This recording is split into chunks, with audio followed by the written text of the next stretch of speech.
UP में खाने का स्वाद है, गाने का स्वाद है या लोगों का है, जो अपनापन होता है वो आप कहीं भी जाते हो शायद उतना नहीं मिलता है। बुंदेलखंड में एक कहावत है कि मायके को कुत्ता प्यारो लगत, तो वो वाली एक बात होती है। आपको कैसा लगता है जब आप देखती हैं कि जो एक टाइम पे आपको मना कर रहे थे कि नहीं ये काम नहीं करना है, अब तो पिताजी का ऐसा रिएक्शन है कि तुम्हें अब जो करना है तुम कर सकते हो। इतना ज़्यादा अपनापन और जुड़ाव लगा कि ऐसे लगा कि बस हमारा ही कोई अपना है जो स्टेज पे जाके और गा रहा है, तो वो बहुत अच्छा लगा। क्योंकि शुरुआत मेरी ना बुंदेलखंड की घर से हुई है, क्योंकि मेरी माँ बहुत अच्छा गाती है, मेरी दादी बहुत अच्छा गाती है।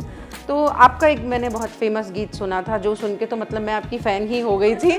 तो ना पहले की खासियत क्या हुआ करती थी ना, जो खास चीज़ें होती थी जैसे कहीं की चांदी फेमस है तो उस पर गीत बना दिए जाते थे। लोक संस्कृति की सबसे अच्छी बात यही है कि आपको ना हर एक रिश्ते पे गीत मिल जाएंगे, और स्पेशली बुंदेलखंडी जो प्रांत के लोग होते हैं बहुत अपने होते हैं। मुझे इतनी ज़्यादा खुशी हुई ना कि मतलब अपने वाले जो लोग हैं वो हर जगह आपको कहीं ना कहीं मिल जाते हैं। तो उसके बाद फिर आपने पीछे मुड़ के नहीं देखा? कैसे बस गया मेरे अंदर पता ही नहीं चला मुझे। बस फिर जब ये गाना इतना वायरल हो गया, इतना हिट हो गया, फिर आपके पिताजी का क्या रिएक्शन था? मेरे पिताजी सामने बैठ के सुनते हैं और बहुत ज़्यादा खुश होते हैं।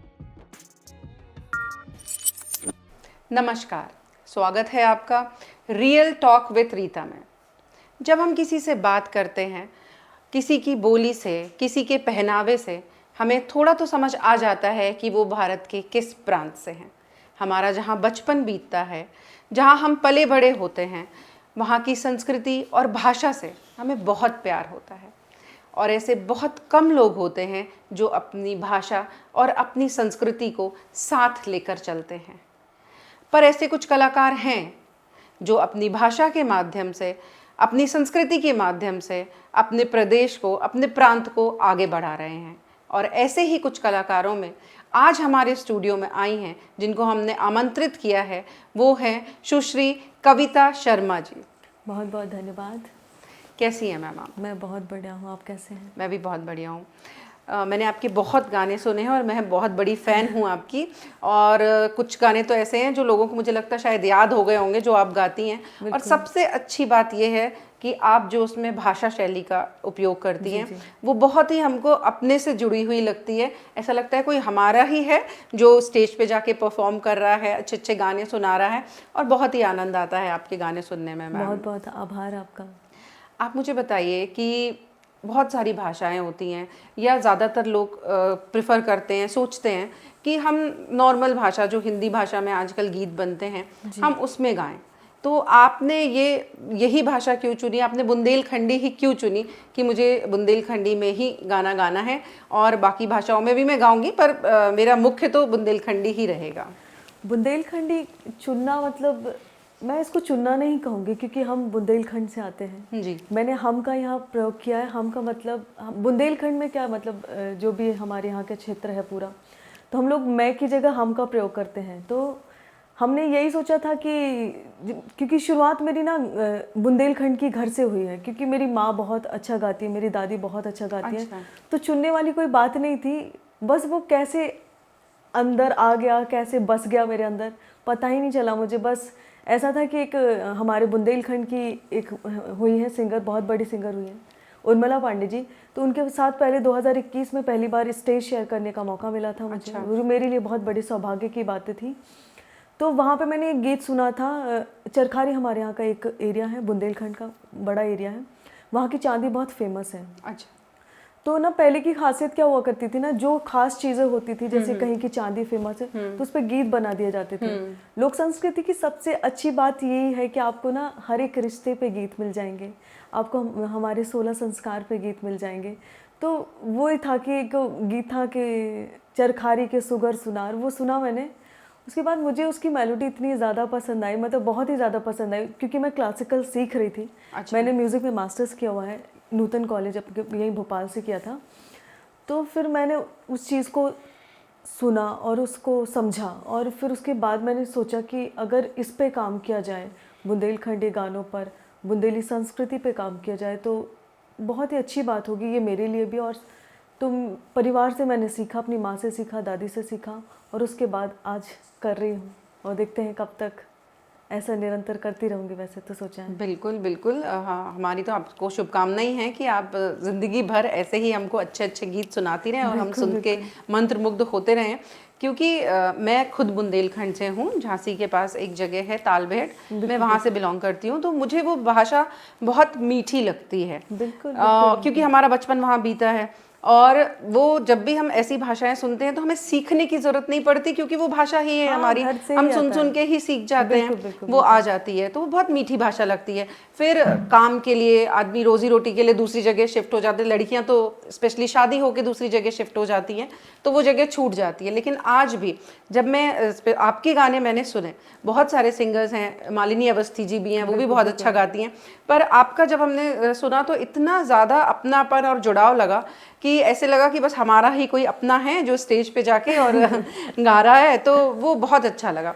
और एक रीता जी, एक कहावत है कि ना, जैसे हम कहीं भी हैं, कहीं मतलब किसी भी बड़े शहर, किसी भी दूसरे शहर, और अपने शहर का कोई भी मिल जाए ना तो बड़ी ज़्यादा खुशी होती है। तो अपने यहाँ बुंदेलखंड में एक कहावत है कि मायके को कुत्ता प्यारो लगा, तो वो वाली एक बात होती है कि कहीं भी दिख जाए कोई अगर ऐसा रैंडम कहीं होता ना कि हम कहीं भी जाते। मैं अपने एक किस्सा बता देती हूँ कि मैं देहरादून से मैंने मुंबई की फ़्लाइट ली थी, तो मैंने देखा ना कि वहाँ पे कुछ लोग थे जो बुंदेलखंडी थे, तो उनने देखा कि कविता यहाँ पे आई है। मुझे इतनी ज़्यादा खुशी हुई ना कि मतलब अपने वाले जो लोग हैं वो हर जगह आपको कहीं ना कहीं मिल जाते हैं, तो और ज़्यादा खुशी होती है। बिल्कुल, आज भी हम कभी जैसे हम वहाँ जाते हैं, खड़े होते हैं, बात करते हैं, तो लोग कंपेयर करते हैं, लोग ऐसी कैसी बातें करते हैं, ये जो चाट है ना, ये नारायण चाट भंडार से तो अच्छी नहीं है। हाँ ठीक है, भोपाल में कुछ नहीं मिल रहा है तो हम ये खा लेते हैं, पर जो झांसी की नारायण चाट भंडार की चाट है उसका तो स्वाद ही अलग है। और सच में ये बात सच भी है कि जो यूपी में खाने का स्वाद है, गाने का स्वाद है, या लोगों का है, जो अपनापन होता है, वो आप कहीं भी जाते हो शायद उतना नहीं मिलता है। और स्पेशली बुंदेलखंडी जो प्रांत के लोग होते हैं बहुत अपने होते हैं, आप जाएंगे वहां पे तो वो इतने मनुहार से आपको चीजें करेंगे ना कि आपको लगेगा नहीं कि आप यहाँ पहली बार आ रहे हैं। एक तो सब आप कहीं भी जाओगे, क्योंकि मेरा मायका वहां पे, तो आप किसी के भी घर जाते हो ना तो वो बैन करके ही बोलेंगे, फिर आपका नाम तो लिया ही नहीं जाएगा, बैन आओ बैठो, और बहुत अच्छे मनुहार से सब चीजें करते हैं। तो आपका एक मैंने बहुत फेमस गीत सुना था, जो सुन के तो मतलब मैं आपकी फ़ैन ही हो गई थी कि मुझे बहुत ही अच्छा लगा था, वो मैं चाहूँगी आप मुझे गा के भी सुनाएं, तो दर्शकों को भी पता चलेगा मैं किसकी बात कर रही हूँ। ये दर्शकों, ये बात हो रही थी आगरदम बागरदम की, जो सबने सुना है यूजली। वैसे ये जो गीत है कि हमारे बुंदेलखंड की जेवनार गारी है। जेवनार मतलब कि जब बारात लेकर आ रहे होते हैं, मतलब दूल्हा पक्ष के लोग, तो जो लड़की पक्ष के लोग होते हैं ना, तो वो खाना खाते समय गारी देने की प्रथा है। गाली नहीं होता है, गारी होता है, तो उसको गाने की एक प्रथा है। और गारी कुछ इस तरह से गाते हैं कि आगरदम बागरदम नौन ज्यादा मिर्ची कम के खाओ तुम और पर से हम, घर में से निकरे रिपट परे जीना पे ज्यादा बगर गई दोना काए न ल्याए, जो भात बगर गो दोना काए न ल्याए, जब कड़ी बगर गई दोना काए न ल्याए। बहुत ही बढ़िया, और वो मुझे रट गया है गाना आपका सुन के। अच्छा मुझे ये बताइए कि बुंदेलखंडी में तो बहुत तरह तरह के गाने, जो लोकगीत होते हैं वो बहुत अलग अलग तरीके के होते हैं, तो कितने तरीके के, और आपका सबसे पसंदीदा कौन सा है? देखो, मैं लोकगीत में मतलब जो मुझे बहुत ज़्यादा पसंद है वो अपने बुंदेलखंड के विवाह गीत हैं, क्योंकि तो जैसे मैंने आपको शुरुआत में बताया कि हमारे मतलब बुंदेलखंड में क्या, जो लोक संस्कृति की जितनी भी विधाएं या फिर जो कहें अपन लोग, तो उसमें ना 16 संस्कार के गीत आपको मिलेंगे, हर एक त्योहार के गीत आपको मिलेंगे, हर एक ऋतु के आपको गीत मिलेंगे, तो इस तरह से होते हैं। तो मुझे जो सबसे ज़्यादा पसंद है वो विवाह गीत हैं अपने यहाँ के। तो क्योंकि विवाह गीत इसलिए पसंद है क्योंकि हमारे मतलब अभी तो वो चीज़ें देखने को नहीं मिलती हैं, डीजे और इन सारी चीज़ों ने वो जगह ले ली है। बिल्कुल वो जगह ले तो पहले क्योंकि ना मेरे घर पे, क्योंकि मेरे मुझसे जो बड़े लोग हैं, दीदी मेरे भैया लोगों की शादी हुई, तो हमारे यहाँ क्या होता है, आज भी मतलब प्रथा है कि मेरी दादी ना, गांव में किसी की भी शादी हो, पर ऐसा होता है कि मेरी दादी अगर गाने बैठ गई हैं तो 2-4 घंटे उनके ही गाने चलेंगे, मतलब इतना लंबा कलेक्शन है उनके पास गानों का।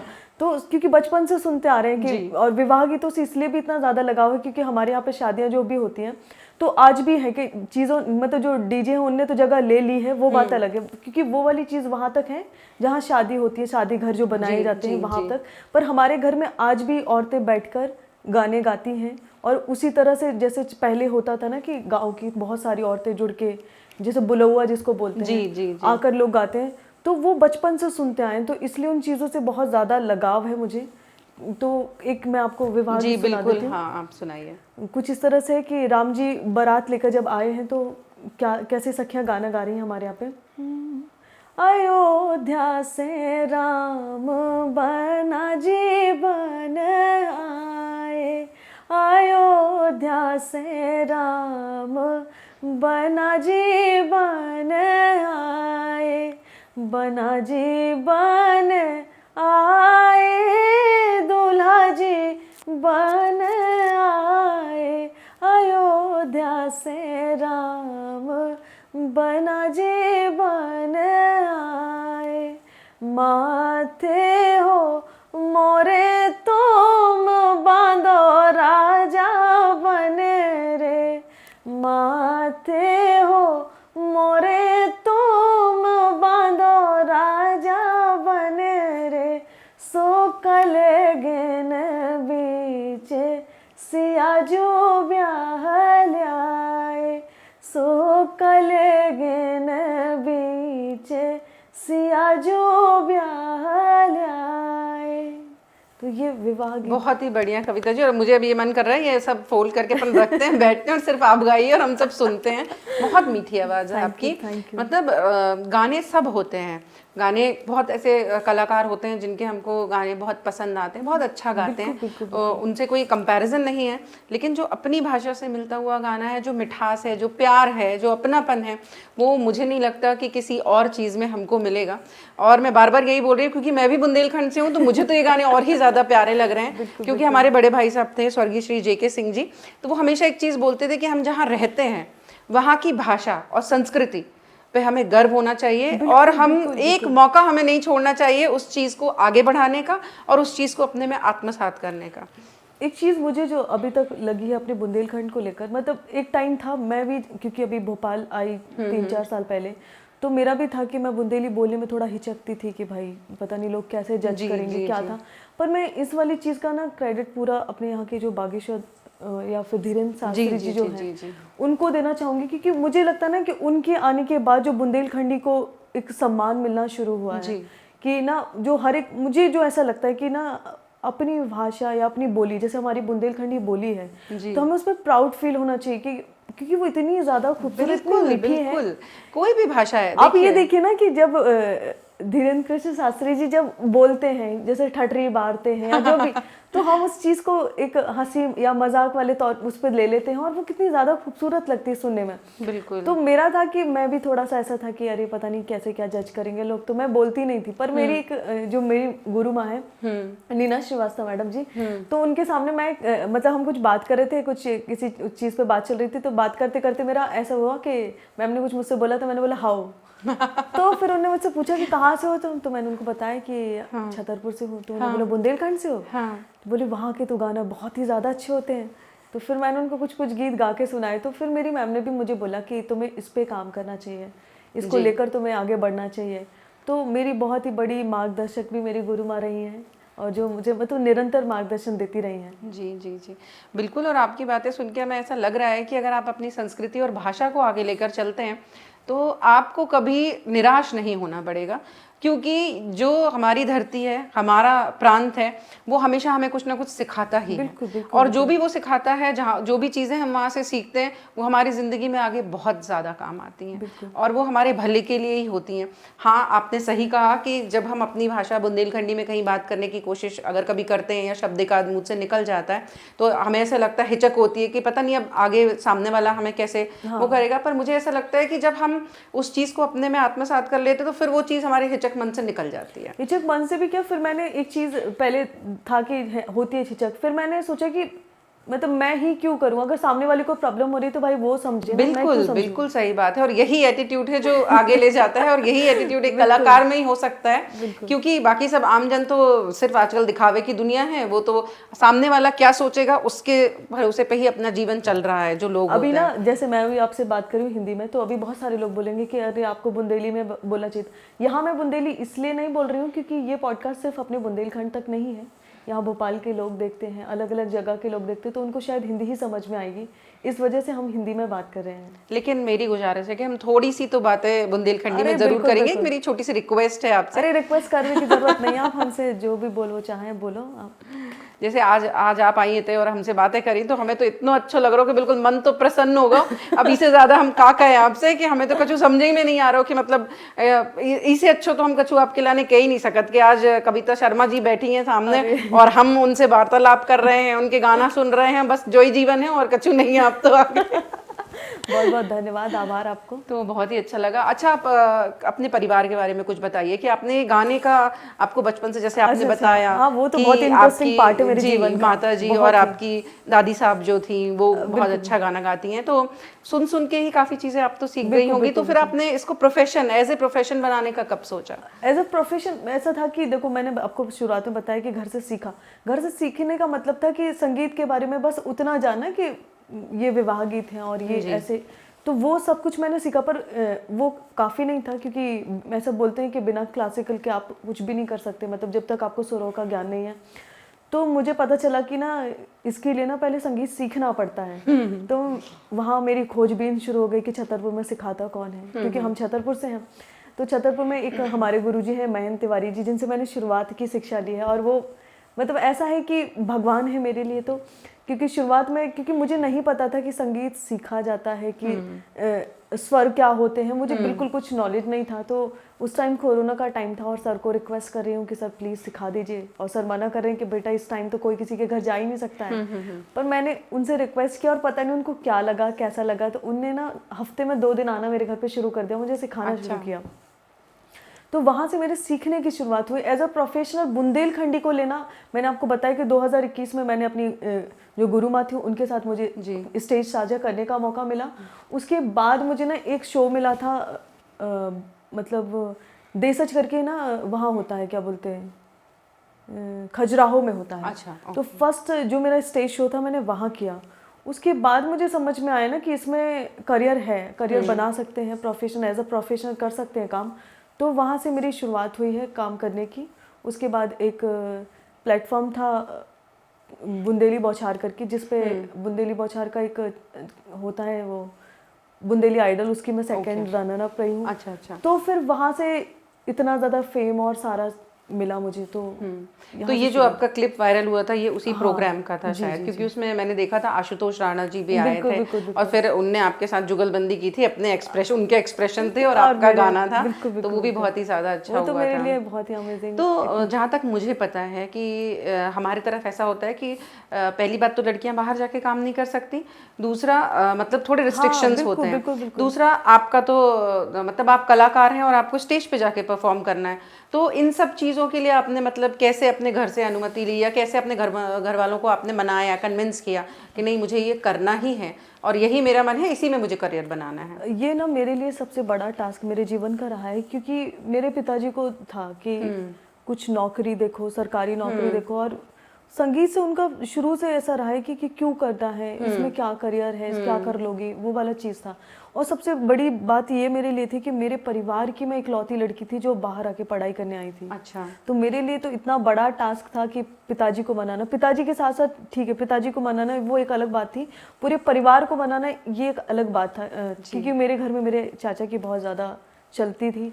और उनसे ही सारा कुछ पूछ के हम लोगों का करते थे, मतलब हमारा बच्चों का खुद का कुछ नहीं था कि वो क्या करना चाहते हैं, पूछा भी नहीं जाता था उस टाइम पे। तो ऐसा था कि पिताजी को बोला कि पिताजी, और कॉलेज का सबसे अच्छी चीज़ ये थी मेरे कॉलेज में कि शायद 11 या 12 सीट ही होती है म्यूज़िक में, एमए में। तो 11 उस पर एडमिशन हो चुके थे, नहीं सॉरी 10 उस पर एडमिशन हो चुके थे, शायद लास्ट सीट बची हुई थी। और उस पर एडमिशन वो भी मैंने लास्ट डेट पे फॉर्म भरा, और फिर अपने पिताजी को मना रही हूँ कि पापा प्लीज़ जाने दो। और तो पापा ने सीधे सीधे मना कर दिया। पापा उस टाइम बहुत ज़्यादा ऐसा गुस्से में थे, बोले तुम्हारी मर्जी, अब तुम्हें जो करना वो करो। तो मैंने अपनी माँ को देखा और मम्मी से बोला कि अब क्या करूँ। तो मेरी माँ का ना इतना बड़ा सपोर्ट रहा है कि उनने बोला कि जाओ तुम, देख लूँगी मैं आगे का। बहुत बड़ा सपोर्ट मेरी मम्मी का रहा है मेरे साथ। और लोकगीत में तो ऐसा था कि संगीत, चलो तुम संगीत कर रही हो, क्लासिकल सीख रही हो, तुम हिंदी गाने गाओ, उनको कोई प्रॉब्लम नहीं। अगर तुमने, जब बुंदेली की बात आई तब तो पिताजी का ऐसा था कि नहीं बेटा ये तो नहीं हो सकता, ये बिल्कुल भी नहीं हो सकता। क्योंकि एक टाइम ऐसा था ना कि हमारे जो बुंदेलखंडी जो गाने थे उनको मतलब इस तरह से लाया गया स्टेज पे या फिर उस पे कि ना लोगों को सुनने में मतलब परिवार के साथ बैठ के नहीं हम सुन उतने सकते थे। हाँ नहीं लगते थे, क्योंकि मैंने देखा ज्यादातर वो गाने देवर भाभी वाले या वैसे गाने ज्यादा पॉपुलर हो रहे थे। आपको सुनने के बाद, मालिनी जी को सुनने के बाद ऐसा लगता है नहीं, बुंदेलखंड में लोकगीत और अलग भी हैं और बहुत लोकगीत अच्छे का हैं। मतलब एक जो था ना वो अलग बना दिया जी गया था। जी बिल्कुल, आप पर सही वो कह रही चीजें हैं, मतलब क्योंकि वो गाने बजने ही बंद हो गए थे। बिल्कुल वो गाने कोई बजाना पसंद ही नहीं करता था, क्योंकि वो बिल्कुल अलग ही उस पे चले गए थे। पर अब जो गाने आ रहे हैं वो बहुत ही मन को छूने वाले और बहुत अच्छे बिल्कुल हैं। बिल्कुल बिल्कुल। तो ऐसा मेरा जो किस्सा रहा ये वाला। पिताजी कैसे माने कि आप बुंदेलखंडी के लिए नहीं आप? तो मैंने बताया वो कंपटीशन जीत गई थी तो जी। उसमें इतना ज्यादा नाम। उसका कैसे आपके मन में विचार आया कि मुझे इस कंपटीशन में वो पार्टिसिपेट करना है? कंपटीशन ऐसा था कि उसके कुछ फॉर्म वार्म डल रहे थे तो मैंने देखा कि कोई बुंदेली बौछार पे वो आ रहा है, कार्यक्रम आ रहा है, तो मैंने उसका ऑडिशन दिया। तो मैं ऑडिशन में सेलेक्ट हुई। तो उसके बाद भोपाल में उसका शो था, तो मैं सेमीफाइनल में सेलेक्ट हुई। फिर फाइनल में मतलब वो मन में आया, वो ईश्वर ने करवाया। मुझे सच में कुछ भी आइडिया नहीं है, वो तो सारा ईश्वर का किया हुआ है, मेरा खुद का कुछ भी नहीं है। क्योंकि जो चीज़ें मैंने नहीं सोची मेरे जीवन में वो हुई हैं। तो उसके बाद फिर आपने पीछे मुड़ के नहीं देखा? नहीं नहीं बिल्कुल भी नहीं। फिर आप बस आगे ही आगे बढ़ती गई ईश्वर और की आपको भी कृपा से फिर बिल्कुल। जब ये गाना इतना वायरल हो गया, इतना हिट हो गया, फिर आपके पिताजी का क्या रिएक्शन था? फिर अब तो उन्होंने क्या? पिताजी का ऐसा रिएक्शन है कि अब कि तुम्हें अब जो करना है तुम कर सकते हो, मतलब वो वाला है कि अब तो कोई बात ही नहीं है। अच्छा, मुझे अब एक सवाल और पर्सनल है, थोड़ा बिल्कुल, पूछना बिल्कुल। था कि जैसे आपके पिताजी, आपके जब प्रोग्राम्स वगैरह होते हैं तो उसमें आते हैं आप देखने हाँ के मेरे लिए? पिताजी सामने बैठ के सुनते हैं और बहुत ज्यादा खुश होते हैं कि आपको कैसा लगता है जब आप देखती हैं कि जो एक टाइम पे आपको मना कर रहे थे कि नहीं ये काम नहीं करना है, और अब वो आपके सामने बैठे होते हैं और गाने सुन रहे होते, तो कैसा मोमेंट होता है वो? एक मोमेंट मतलब एक बार ऐसा था कि एक स्टेज शो था और मेरे पिताजी मेरे सामने बैठे हुए थे।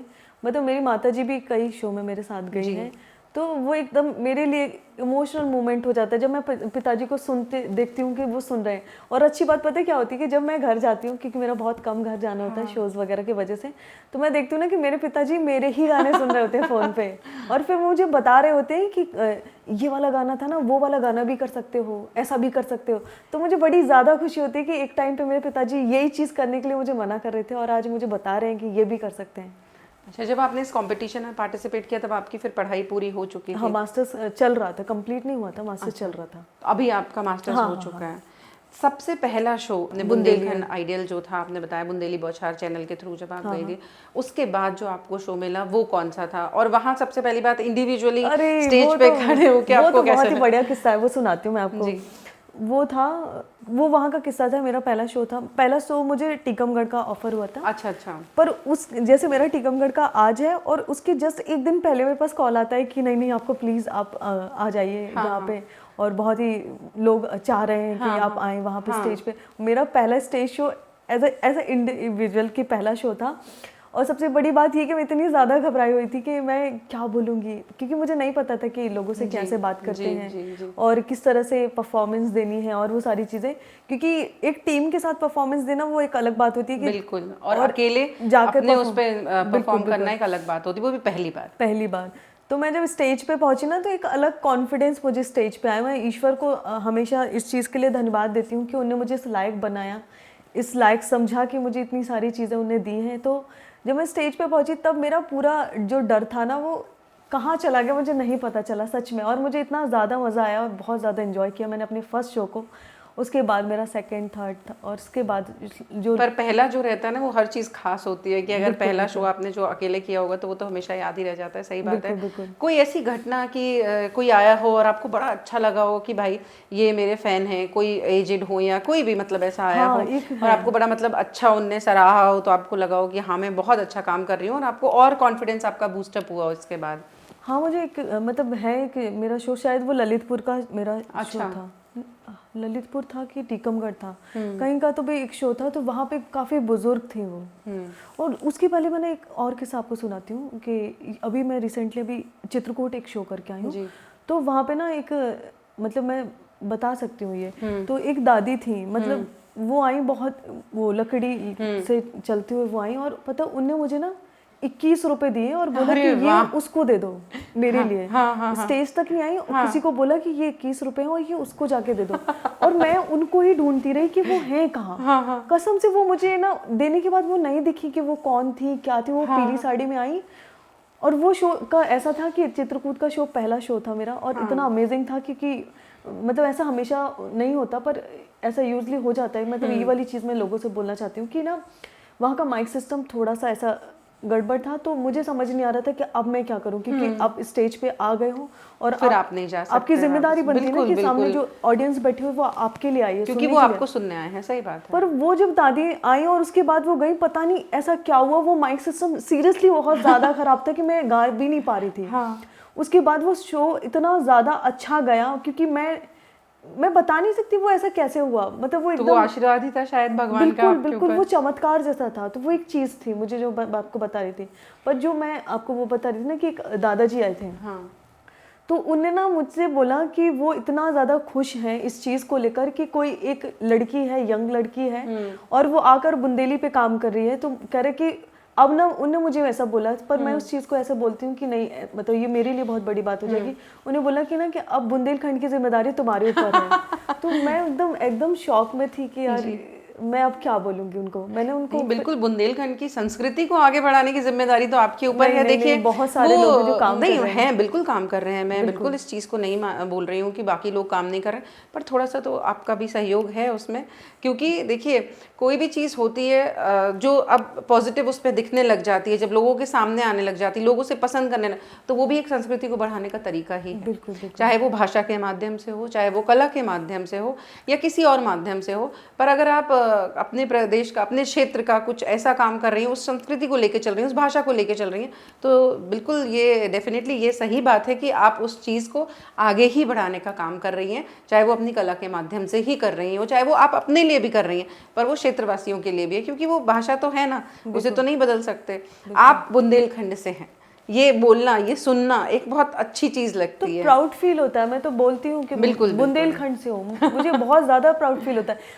इवन पता है इधर तक हो चुका है ना कि मुझे ना बुंदेलखंड, अभी ऐसा होता है ना कि अभी सब लोग ना अपनी जैसे दुकान के नाम बुंदेलखंड पे, तो मैं पता नहीं अभी कहीं भोपाल में ही कहीं जा रही थी ना, तो दुकान मैंने भी एक देखी है, बुंदेलखंड मिठाई शॉप है शायद। मैं इतनी खुश, मैं कहा अरे भाई अपने वाले लोग हैं, तो बड़ी खुशी हुई मुझे। वो बहुत अच्छा लगता है देख के अपना। अच्छी बात है ना कि लोग अब बोलते हैं खुद को कि अब वो अपने नाम के पीछे अपने शहर का नाम ना लगाकर वो ये बताते हैं कि हम बुंदेलखंड से हैं। बिल्कुल बिल्कुल, तो वो एक बहुत अच्छी बात है। बिल्कुल बहुत अच्छा लगता है। और यही सब चीजें हैं जो हमें हमारी चीजों से, हमारी संस्कृति से, हमारे क्षेत्र से जोड़ कर रखती हैं, वहाँ के लोगों से जोड़ कर रखती हैं। हमारे यहाँ की बोली इतनी मीठी है। जैसे आप सागर की अगर सुन लें जी, सागर की इतनी ज़्यादा मीठी है कि काय बिना का हो रहा हो कि हम तो ऐसे, मतलब बहुत ही ज़्यादा मीठी है। और हमारे छतरपुर से जैसे आपने यूपी की तरफ बढ़ते हैं ना, वहाँ एकदम बुंदेलखंडी एकदम खड़ी वाली बोली हो जाती है। बिल्कुल, तो वहाँ ऐसा लगता है कि आप नॉर्मल बात भी कर रहे हैं। तो क्या आपके गीतों में भी इसका प्रभाव दिखता है कि अलग अलग क्षेत्र में अगर आप जाते हैं तो वो उसकी भाषा के अकॉर्डिंग थोड़ा सा चेंज हो जाते हो, ऐसे कुछ? नहीं ऐसा नहीं होता क्योंकि हम तो बुंदेलखंड से, तो हमने तो उसी भाषा में, मतलब गीत हैं अलग अलग जगह के, अलग अलग तरीके से गाए जाते हैं क्योंकि शैलियाँ सेम है पर अपने तरीके से लोग गाते हैं, तो वो अलग हो जाता है। अब मैं तो अपने तरीके से गाऊंगी क्योंकि हम तो बुंदेलखंड से हैं, मतलब बुंदेलखंड में छतरपुर से हैं, तो हम तो अपनी भाषा क्योंकि जो बचपन से सीखी है उसी में ही गाएंगे। तो और बाकी मतलब जो दूसरे थोड़ा सा भी चाहे उससे लगा हुआ क्षेत्र, तो वहां जाके गानों की बोली चेंज हो जाती है। मैं आपको एक चीज बताती हूँ, जैसे ना कि जब कोई गाना है तो जिसमें ना आ रहा हो ना, तो सागर साइड बोलते हैं ने करें, न कर भी, वो इस टाइप से हो जाता है। अपने यहाँ पे ना करें, ना कर भी, वो इस तरह से हो जाता है। और छतरपुर में वही रहता है। हाँ। जैसा मतलब झांसी, ललितपुर और ये जो एरिया है उनके वैसा ही रहता है। बिल्कुल। आपका पसंदीदा, मैंने पहले भी ये प्रश्न पूछा था कि आपका पसंदीदा फॉर्म कौन सा है, मतलब उसका कोई एक गाना जो आपको बहुत ज्यादा पसंद हो। देखिए जो गाना खुद गाते हैं ना, उनको एक गाना तो ऐसा नहीं हो सकता, लेकिन फिर भी मैं आपसे पूछना चाहूंगी कि, और मैं चाहूंगी कि आप गा के बताएं उस गाने को। मेरी पसंद ऐसे बदलती रहती है क्योंकि इतने सारे गाने, वो सबके साथ होता है तो क्योंकि मेरा ऐसा होता है कि मैं निरंतर प्रयास करती रहती हूँ कि कुछ नया सीख पाऊँ, तो मेरे स्तर पे जितना मुझसे बन पड़ रहा है मैं करे जा रही हूँ, सीख रही हूँ, निरंतर सीख रही हूँ। बिल्कुल। तो जो मुझे बहुत ज़्यादा पसंद है गाना, वो मैंने आपको शुरुआत में बताया, चरखारी के सुगर सुनार, वो मतलब एकदम ऐसा गाना है कि मैं उसको शायद 100 बार तो गा चुकी, पर वो मेरे एकदम ज़हन में बसता है और मुझे बहुत ही ज़्यादा अच्छा लगता है। तो मैं आपको वो सुना देती हूँ। चरखारे के सुगर सुनार पैजना, अजब बने चरखारे के, अरे कोना पैजना बनवाए, अरे कोना पैजना बनवाए, अरे कोना पैजना बनवाए, और कोना अरे कोना चुका दे दाम पैजना, अजब बने चरखारे के। तो ये गीत मुझे बहुत ज़्यादा पसंद है। अच्छा, मैंने एक मुझे वो भी पूछना था, मैं बहुत दिनों से सोचती थी कि अगर कोई मुझे ऐसा मिलेगा तो मैं ज़रूर पूछूंगी कि बारात आती है तो कभी कभी ऐसा होता है कि जो ग्रूम रहता है, दूल्हा होता है, वो गुस्सा हो जाता है, तो उसको मनाने के लिए भी कोई गाने हैं क्या आपके? उसमें ऐसा कोई गीत हो जो मनाने के लिए हो, या शादी का कोई ऐसा गीत हो जो बन्ना बन्नी हम लोग बोलते हैं, वैसे भी होते हैं क्या इसमें? बिल्कुल बिल्कुल, बन्ना बन्नी गीत तो होते हैं, पर मनाने वाला जो गीत होता है वो है तो मतलब गाते तो हैं लोग, पर मुझे ऐसा अभी याद नहीं आ रहा है। नहीं, आप मुझे कोई वैसा बताइए, कोई शादी में जो गीत गाते हो, खुशी होती है जब बन्ना बन्नी टाइप का कोई ऐसा गीत होता है कि स्पेसिफिकली उसी टाइम पे गाया जाता हो? मतलब मैंने ना एक गीत सुना था, मतलब मैंने अपनी नानी से सुना था, मैं बहुत छोटी थी तब मैंने सुना था। तो मैं ना घर आके, मतलब मैं अपनी नानी के घर गई थी, तो शायद नानी ने गाया होगा कहीं, मैंने सुना होगा, तो मुझे थोड़ा बहुत याद है कि कुछ नानी ऐसा गाती थी कि आषाढ़ मास बन्ना फूलों से गेंद खेले, आषाढ़ मास बन्ना फूलों से गेंद खेले, चाची के पास खेले, चाचा के पास खेले, मौका लगे तो बन्ना बन्नी के साथ खेले, मौका लगे तो बन्ना बन्नी के साथ खेले, आषाढ़ मास बन्ना फूलों से गेंद खेले। ये एक फिल्मी धुन है, पर मैंने ये नानी से नहीं, लेकिन ये बहुत प्यारा लग रहा है, इसमें कहीं से भी ऐसा नहीं लग रहा है किसी फिल्मी धुन के ऊपर बना हो, पर बहुत ही मीठा गाना लग रहा है, बहुत सुंदर। ये मैंने अपनी नानी से सुना, मुझे सच में अभी याद आया। और आपने बहुत अच्छे से गाया, नहीं तो हम धुन भूल जाते हैं कि किस पे गाना है, कभी कभी बोल याद रह जाते हैं, धुन भूल जाते हैं, पर आपने बहुत बहुत सुंदर गाया। आवाज़ आपकी बहुत मीठी है कविता जी, और जैसा आपका नाम है वैसे ही आपके गाने गाती हैं और वैसे ही आप उस गाने में बोल डालती हैं, बहुत ही प्यारा गा रही हैं आप, बहुत अच्छा है। अच्छा, मुझे एक चीज़ और पूछनी थी, जैसे हम कभी आपने अपने होम टाउन में जाके कोई प्रोग्राम किया हो, या आसपास कभी प्रोग्राम किया हो अपने लोगों के बीच में कोई ऐसा, और वो लोग आए हो, तब कैसी फीलिंग आती है आपको? होम टाउन में तो मतलब मैं छतरपुर से हूँ, तो किया तो है, मैंने छतरपुर में किया है, और अच्छा लगता है, बहुत ज़्यादा खुशी होती है कि अपने वाले लोगों के बीच में गाना। जी, ऐसा होता था कि स्टेज शो में ना थोड़े तो घबराहट होती है, पर अपने वाले जब क्षेत्र में गा रही थी मैं, तो मुझे लग रहा था अरे अपने वाले लोग तो हैं, क्या ही डरना है। तो जैसे खजुराहो में भी आपने किया होगा, तो खजुराहो छतरपुर तो बहुत पास में है, तो वो वहाँ पे पर भी, वहाँ पे ज्यादातर टूरिस्ट लोग थे सुनने वाले, बुंदेलखंडी थे ही नहीं। अच्छा, तो सबसे ज्यादा खुशी इस बात करती थी ना कि मैं समझा के गा रही थी, कि मैं वहाँ पे एक गीत गा रही थी कि वो शायद आप सब लोगों ने सुना होगा कि मरे जा रहे हम गर्मी में हाय बालमा। एक स्त्री है जो कि बता रही है, अपने पति को बोल रही है कि गर्मी बहुत ज़्यादा है तुम्हारे घर पे, और उस गीत के माध्यम से कुछ इस तरह से बोल रही है कि मरे जा रहे हम गर्मी में हाय बालमा, और फिर उसको बोलती है कि मैंने आपसे कहा था कि मुझे अभी लेने ना आओ क्योंकि आपके यहाँ गर्मी बहुत है। अच्छा। तो उसमें एक शब्द आता है जाड़ा, जाड़े का मतलब होता है सर्दी। तो वहाँ क्योंकि मैं समझा के गा रही थी, तो कुछ इस तरह से था, अरे हमने तो कई ती जाड़न में बुलवाइयो, हमने तो कई ती जाड़न में बुलवाइयो, तुमने सुनी ही नहीं एक एन ठाने रेटे, तुरत लुआबे दो भैया पहुंचाए बालमा, मरे जा रहे हम गर्मी में हाय बालमा।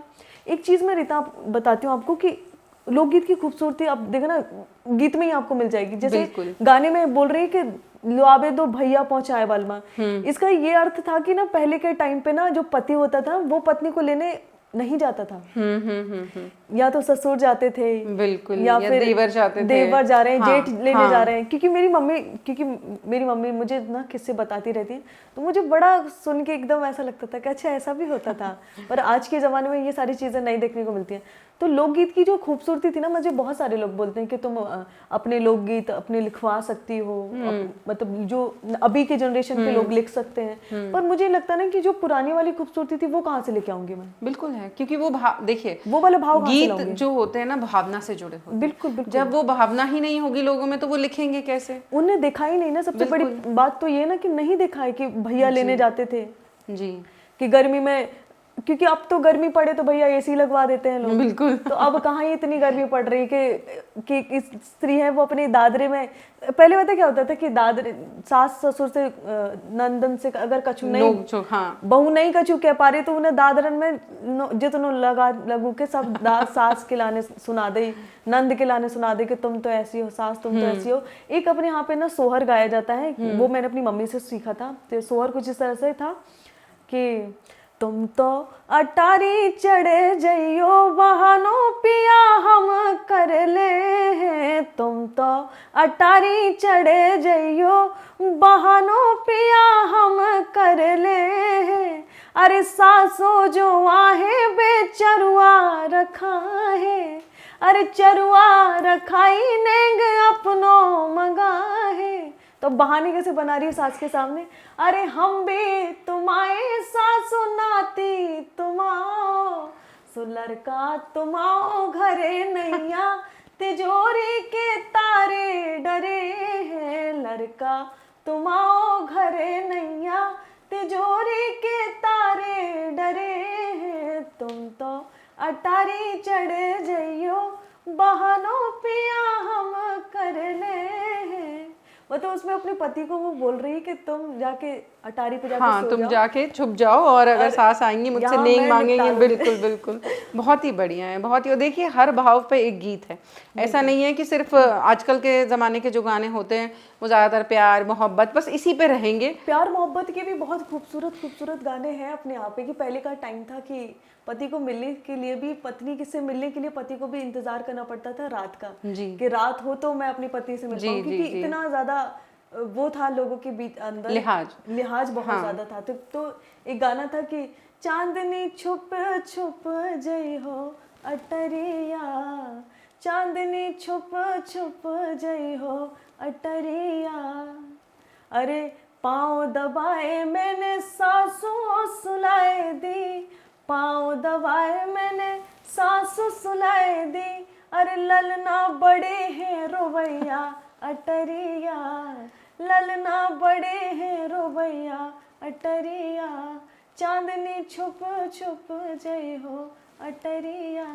मतलब भाव देखो कितना खूबसूरत है कि एक पत्नी है वो चांद से रिक्वेस्ट कर रही है कि आप छुप जाओ जिससे मैं अपने पति से मिल पाऊँ, क्योंकि वो पूरे दिन उस चीज़ का उसकी प्रतीक्षा कर रही थी मिलने के लिए। बिल्कुल, बहुत सुंदर है।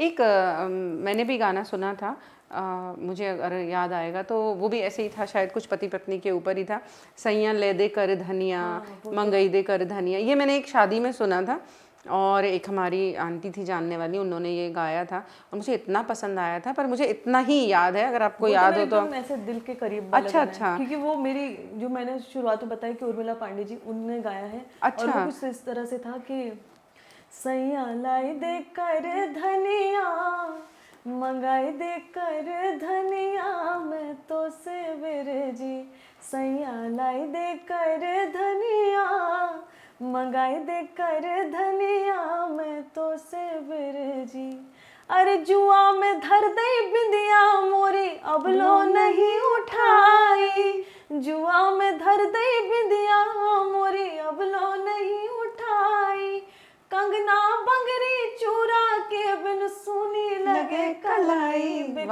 गई नाक की नथुनिया, नाक की नथुनिया में तो से बिरजी, सैया लाई दे कर धनिया मंगाई दे कर धनिया में तो से बिरजी।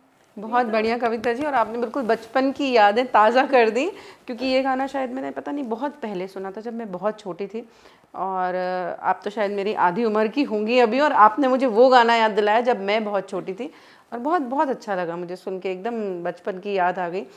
अब तो गाने वाले बुलाए जाते हैं अलग से, पहले ऐसा नहीं होता था। पहले हमारे घर के ही औरतें बैठती थी और अपना काम वाम निपटा के दोपहर में खाना वाना खाने के बाद फिर दोपहर में गाने गाए जाते थे पहले के शादियों लोगों में। में प्रेम बहुत था, मुझे जो देखने को मिलता था कि औरतें बैठ के। उसका एक कारण मुझे ये भी लगता है कि पहले परिवार बड़े होते थे और परिवार साथ में रहते थे, हम अलग अलग नहीं रहते थे। जैसे अब एकल परिवार की प्रथा बहुत ज़्यादा हो गई है, पहले ऐसा नहीं था, पहले जॉइंट फैमिलीज ज़्यादा थी।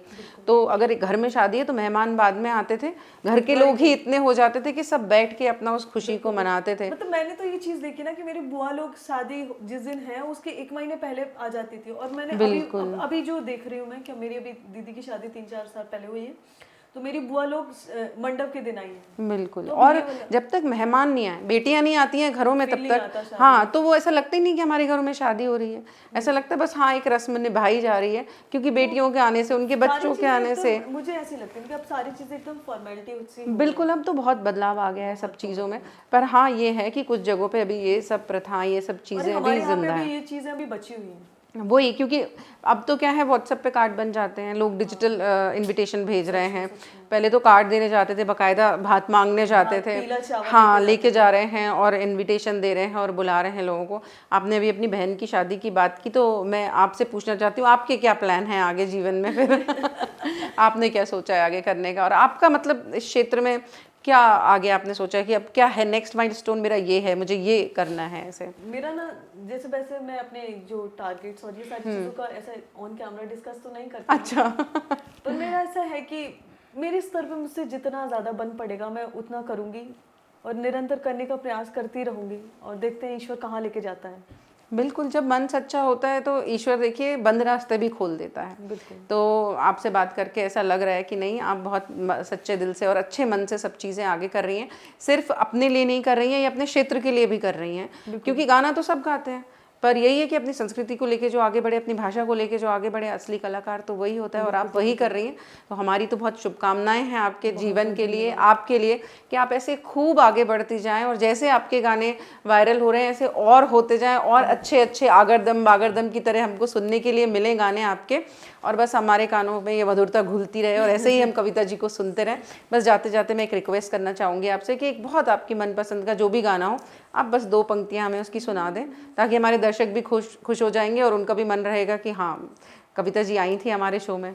जो मुझे बहुत ज़्यादा पसंद है, हमारे यहाँ पे देसराज दद्दा जी हुए हैं, तो एक गाना था जो उन्होंने गाया था कि कभों जादू कनिया कभों बादो कनिया, नाए माए फिरती जगाती मोहनिया, नाए माए फिरती जगाती मोहनिया, एक की मोखा हरदी दे दे, 2 की दे दे धनिया, ओ बोल सुने से तौल भूल गओ, नई उम्र को बनिया, कभों तो निरखे टिपकी कुंडल कभों नथुनिया, नाए माए फिरती जगाती मोहनिया, नाए माए फिरती जगाती मोहनिया। बहुत बढ़िया। तो ये थी कविता शर्मा जी, और हमारी बहुत शुभकामनाएं हैं इनको कि आगे अपने जीवन में खूब तरक्की करें, खूब ऐसे अच्छे अच्छे गीत हमको सुनाती रहें और हमारी भाषा को हमारे दिल के करीब रखें। तो धन्यवाद आपका कविता जी, और ऐसे ही आप आगे बढ़ती रहें, यही हमारी ईश्वर से प्रार्थना है आपके लिए। धन्यवाद।